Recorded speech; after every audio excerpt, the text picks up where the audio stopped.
Now it is from your side stance that I want you practicing all of your kicks that we learned here in Taekwondo. The very first kick you're going to learn is the round kick. When it comes to kicking, there's always three different parts. There's the chamber, kick, and the re-chamber. So for your round kick, you can see why it's called a round kick or a roundhouse kick, because it's a circular technique. It comes from the ground. It's going to make a big circle, hitting my opponent, and coming right back where it started. To throw a round kick, we'll start with that front leg first. So here I am in my side stance.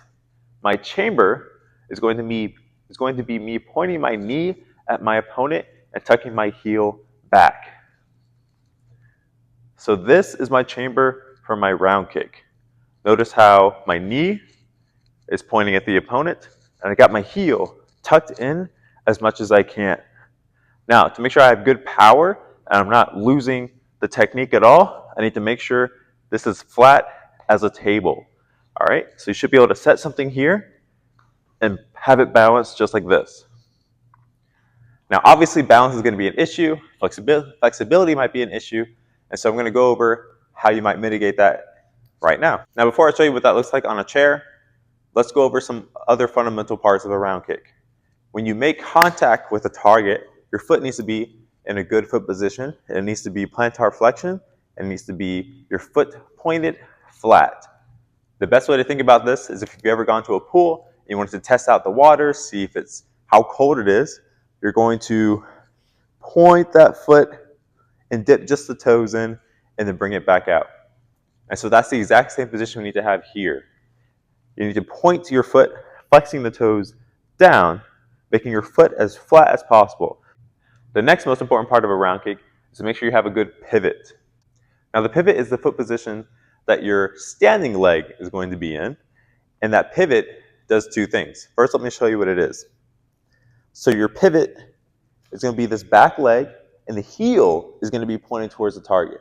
So I'm going to be starting in my side stance, and when I go to kick, I'm going to pivot my back foot so that my heel is now pointing at the opponent.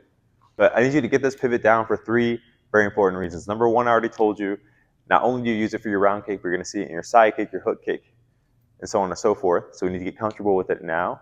The second reason for your pivot is to prevent injury. If I were to keep my foot toes pointed this way as you go to kick my opponent, I'm going to put all that pressure and all that power into the ligaments in the knee right here, and I might severely injure myself. Not only that, I might injure my hip as well because I'm trying to hit an opponent that's further away, but my own leg is going to be restricting that movement. The third reason we need to have a pivot is for range and therefore power. So notice I have my foot sticking out here. Obviously, this is not a round kick. I'm just going to show you if I pivot with my heel, notice how my foot went out just about another 12 inches closer to the opponent.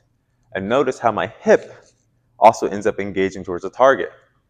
So if I'm doing it towards the camera, notice my belt knot. So when I go to pivot like this, heel's pointed towards the opponent, and notice how my belt knot followed along with it. That's how we're going to add power, just like in your punches, just like in your technique drill, to your technique. All your power comes from your hips. All your power from your hips comes from the ground because it connects to your feet. It all connects together. And so here's what you need to do to practice your round kick at home. I need you to think of two things. I need you to think knee, I need you to think heel. That's all I need you to think for now. And we'll go over different levels later on. Now, once you have your side stance down, second step, go ahead and do your pivot with your back foot. So again, doing it towards the camera. I'm here leaning on a chair. After I get in my good side stance, I'm going to go ahead and put my back foot pivot ready to go. I advise this for beginners so you can get used to how it feels to kick. Later on, as you get more advanced, you'll learn how to kick and throw your pivot together, and it won't feel so awkward. You'll see also that another reason why we're on the balls of our feet is because that allows us to move our feet quickly. So it's not just for movement, but it's for our pivots as well. If we have all of our weight on our heels, we can't move. We're grounded. We're stuck. Step one, get into a good side stance. Step two, go ahead and get that back foot pivot ready to go. Step 3, get your chamber up. Make sure your heel is tucked in close to your tail.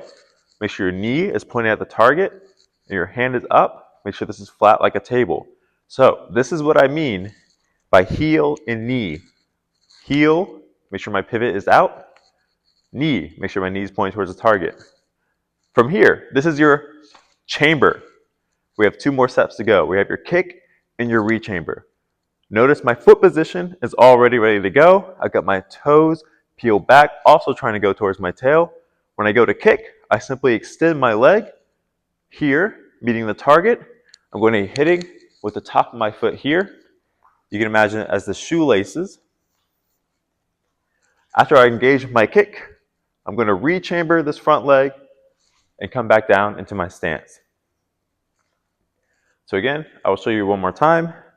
I come into my side stance. I get my pivot ready to go. I get my chamber up towards the opponent. I'm going to kick, re-chamber, and come back down into my stance. And of course, you're going to practice that on both sides. Come here, have your pivot ready, chamber up with that front leg. You're going to kick, re-chamber, and come back into your stance. First practice on a chair. As you get better and better at it and your balance gets better, your flexibility, you can practice without a chair.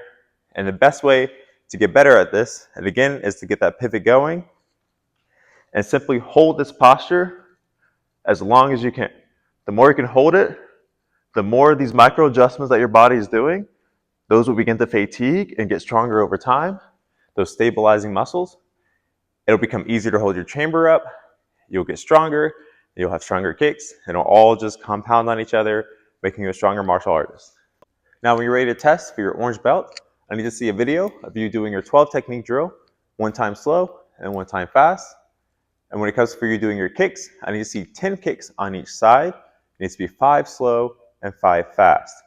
So even if it means that you're doing it on a chair, I just need to see a good pivot, chamber, kick, and re-chamber. When you do 5 slow, you can choose whether you want to do 5 kicks without putting your foot back down into your stance, or you can simply do each kick individually. You can kick, re-chamber, come back down to your stance, and do it again. Come back down to your stance. And when you do the 5 times fast, I do want to see you put your foot down. And when you do it on the other side, again, 5 kicks slow. You don't have to put your foot down if you don't want to, if you want to actually win a challenge. But when you do your 5 kicks fast, I do need to see you kick, land in your stance, reset, kick, land in your stance, reset. And go ahead and throw some good kiyas in there for some good intensity. If you have any questions, let me know. Thank you.